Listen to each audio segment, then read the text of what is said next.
அன்பார்ந்தவர்களே, நாம் ஆண்டவர் இயேசு பிறப்பு காலத்திலே இருக்கின்றோம்.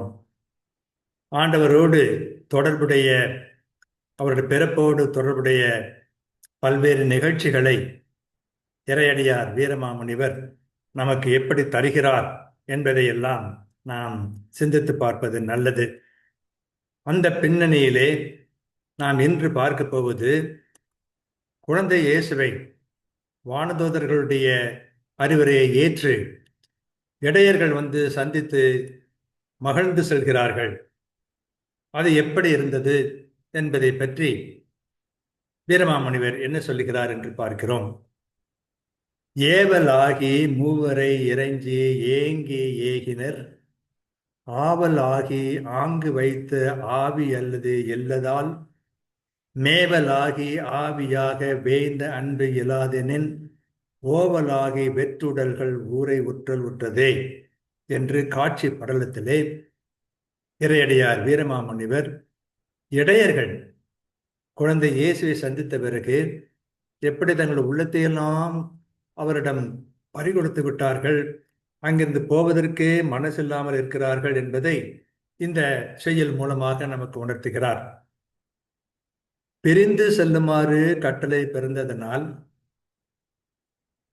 மூவரையும் அவ்விடையர் வணங்கி ஏக்கத்தோடு சென்றனர். ஆசை கொண்டு அங்கு இட்டு வைத்த உயிரே அல்லாமல் வேறு தமக்கு உயிர் இல்லாமையால் அதற்கு இசைந்த போது தமக்கு உயிராக அம்மூவர் மீது கொண்ட அன்பு மட்டும் இல்லாது போனால் உயிர் ஓய்ந்து போக வெறும் உடல்கள் மட்டுமே ஊரை அடைதலுக்கு ஒத்ததாயிருக்கும் என்று அதற்கு விளக்கம் இருக்கிறது. சுருக்கமாக சொல்வதென்று சொன்னால், திருக்குடும்பம் சென்று வருக என்று இடையருக்கு விடை தந்தது.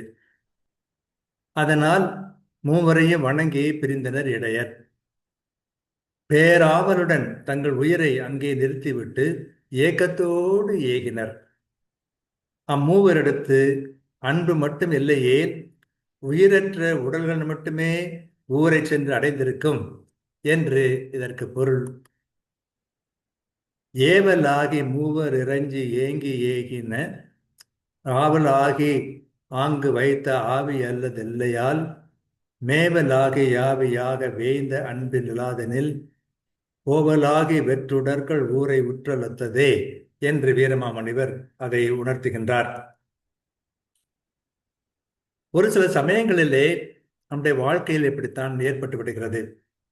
நமக்கு மிகவும் வேண்டியவர்களை, நம்முடைய உள்ளத்தை கவர்ந்தவர்களை நாம் சந்திக்க போது அவர்களை விட்டு பிரிவதற்கு நமக்கு மனசு வருவதில்லை.